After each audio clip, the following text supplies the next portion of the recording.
నేను బాలయ్య బాబుతో ట్రావెల్లో జరిగింది మాత్రం ఒక్క మాట చెప్తా అన్నా. దశరథ రాముని గురించి వాళ్ళ పిల్లలు వాళ్ళ తండ్రి చరిత్రనే కథగా గాథగా ప్రపంచానికి చెప్పిల్లట. అది నేను విన్నా.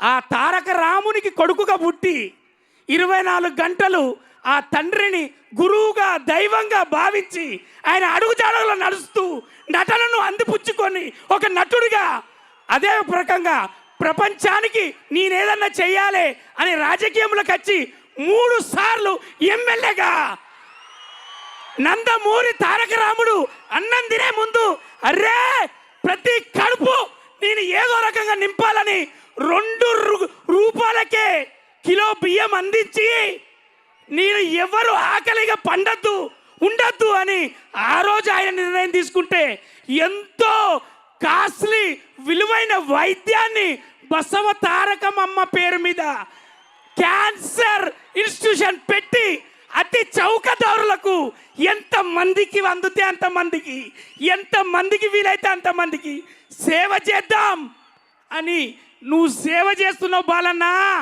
అందుకోసమే వాళ్ళందరి దీవెనలతోటి మీ నట చరిత్ర అన్స్టాపబుల్.